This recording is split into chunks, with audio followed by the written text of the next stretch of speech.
Three, two, one.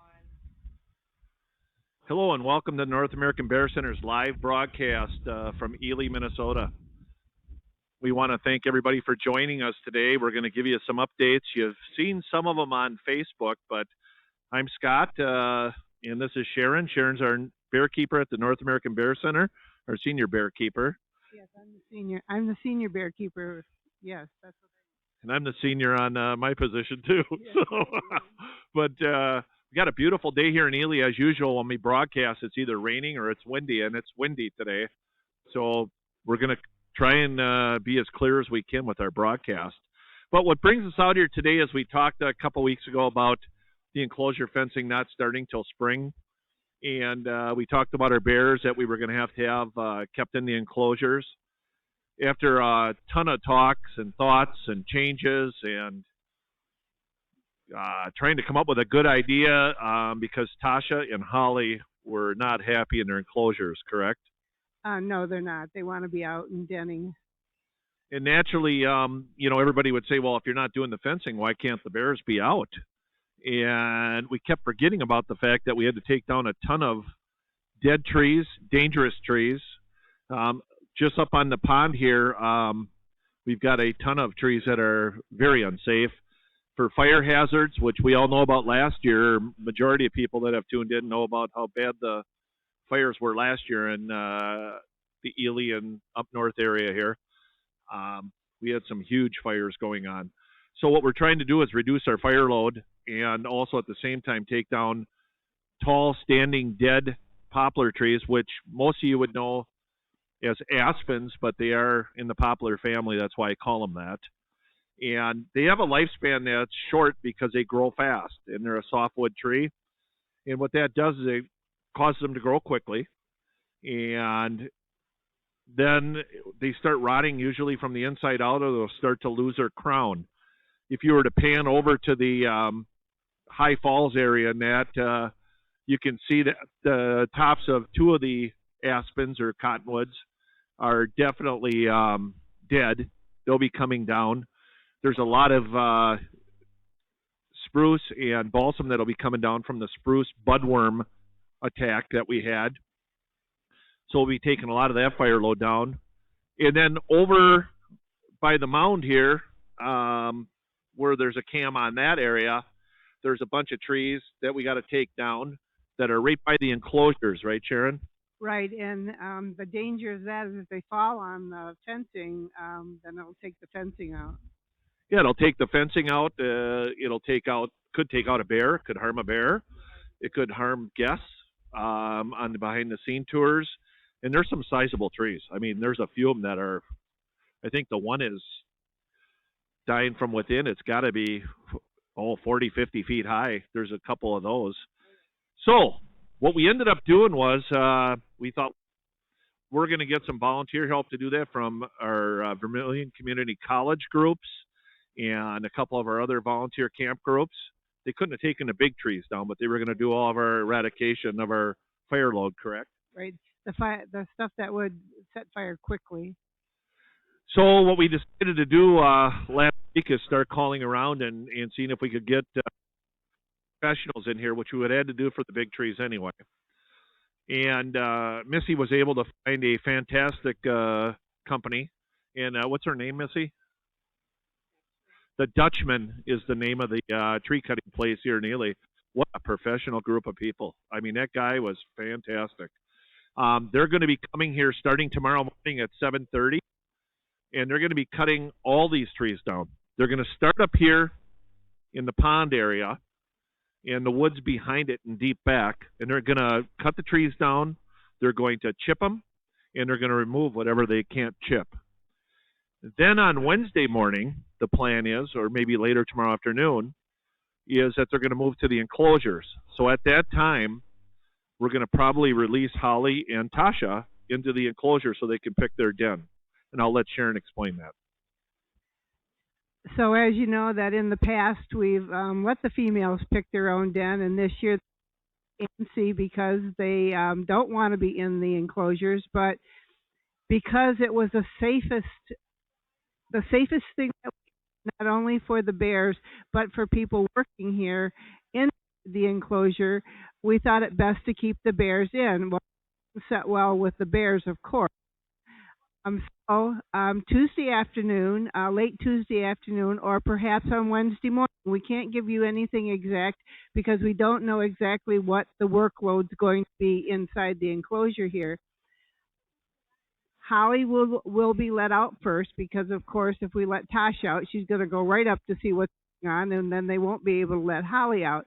So Holly will go out first, and then Tasha.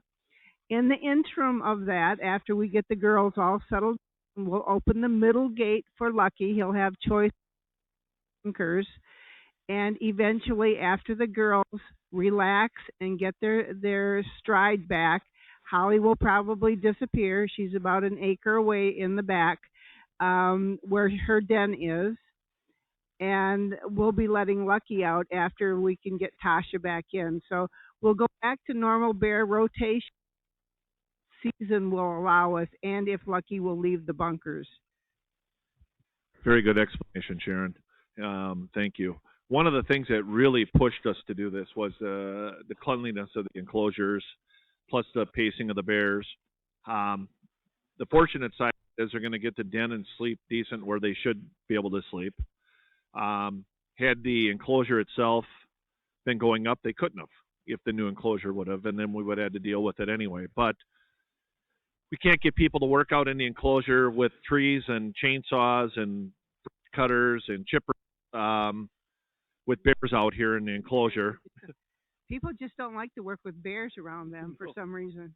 No, and you can hardly blame them. I mean, they even if bears were hibernating, they just won't do it, and nor will we ever allow them to. We can't go out in it ourselves. But the challenge is going to be getting the bears back into their enclosures in very early spring.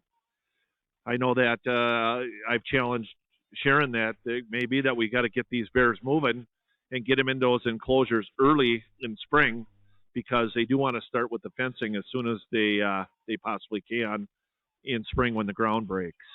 If we get a lot of snow before we get a heavy freeze, it will insulate the ground and they can work earlier in the on the enclosures with the new fencing.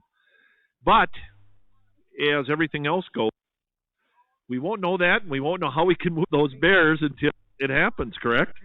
Until it happens, and we're just keeping our fingers crossed that everything goes as planned. But in the bear world here, you never count on that. I say one thing, the bears think other. And, you know, a lot of people ask a lot of questions, and, you know, they may wonder, well, gee, why didn't you think of this before? Why didn't this and that? How come this? How come that? We get together, we talk about things. We re-talk about them, then we do it, and then we re-talk about it again. And the bears are very important to us. People safety is even more important to us, obviously. We want to keep the volunteers and the interns all safe. But you can't really go into an enclosure and clean the scat out of it when bears are roaming around in it. It's just not safe. Ted is kind of an exception, where he just is Ted. The other bears are bear. And I'm not trying to take away from Ted because he is a bear. He's been showing a lot of things. But he's also got a whole lot of human instinct in him, which is really neat to see. Quite the bear. We appreciate Ted so much, and to be able just to go in with him is to be close to a large bear. Ed, just with his gentle woots and his just abiding manner, all he cares about is if you look at him, if you give him some food, and talk to him. That's what Ted likes. So we hope that update helps you out there. If there's any questions, email me. Feel free to do that at scott@bear.org, or you can email Sharon at shurlbear.org. Or you can email Spencer also, and his email is pete@bear.org. Please feel free to ask any questions. Thought of everything possibly could have, and we're doing what's best for the bears and best for us. And we really feel like we want to get this this stuff done, so we're spending the money to get it done now, so that we can make some moves and cross our fingers, you guys, that folks that we're going to be able to do this. Insurance is going to have a lot on her. I told her, I said, you might end up here earlier than you're planning on, just to try and get bears into it. We'll keep you updated, just like we are now. And we thank the moderators and the pond chatters for having this on and Facebook Live. But at the same time, understand that change happens. We could change again. It just depends, right? Right.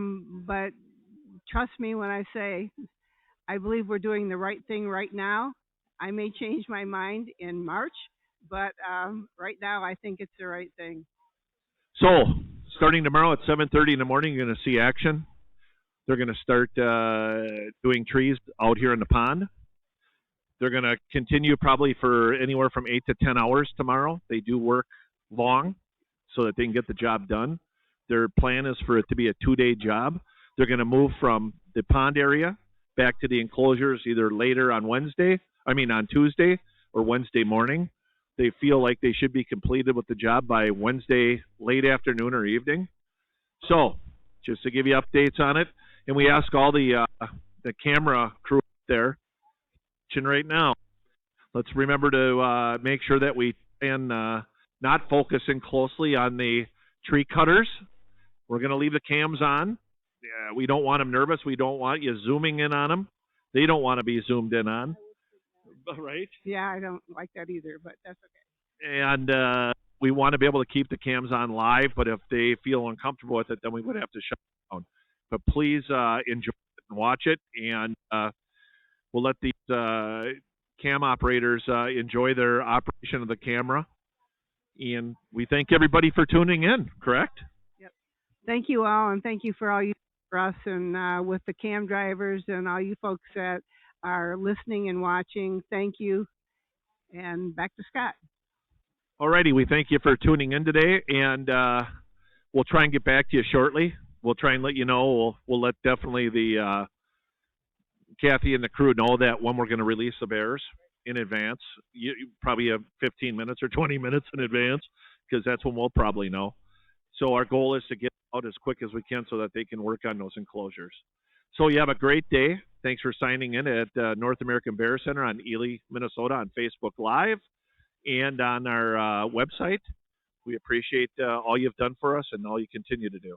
Have a great day.